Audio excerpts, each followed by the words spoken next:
Halo teman-teman semua, di sini kami dari kelompok 6 akan menjelaskan tentang nilai dan norma konstitusi. Dipersembahkan oleh Bumai Fanti Putri, Nurma Lydia, Eno Banuwati, dan Logi Satria Zebua. Definisi nilai dan norma. Sebenarnya nilai itu apa sih?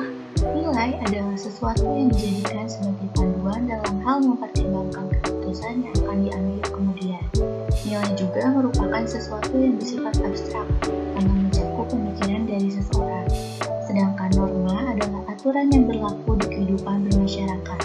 Aturan yang bertujuan untuk mencapai kehidupan masyarakat yang aman, tertib, dan sentosa. Lalu nilai itu ada banyak macamnya loh guys. Yang pertama, nilai vital adalah segala sesuatu yang bermanfaat bagi manusia untuk menjalankan aktivitas atau kegiatan.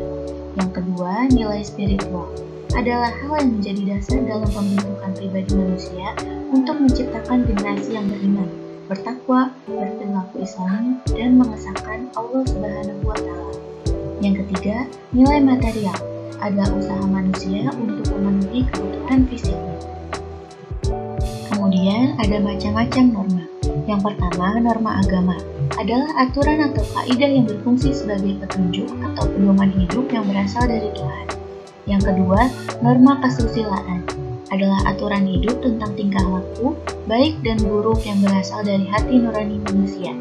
Yang ketiga, ada norma kesopanan adalah aturan yang bersumber dari pergaulan manusia didasarkan hal-hal seperti kebiasaan berlaku dalam masyarakat. Yang keempat, ada norma hukum adalah aturan yang berisi tentang ketentuan, perintah, kewajiban, dan larangan dalam bermasyarakat.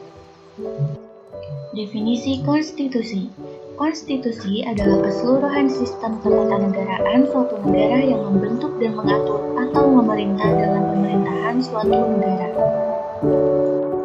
Konstitusi memiliki tujuan, yaitu untuk mencapai keadilan, ketertiban, dan mewujudkan nilai ideal seperti kemerdekaan, kebebasan, kesejahteraan, serta kemakmuran bersama.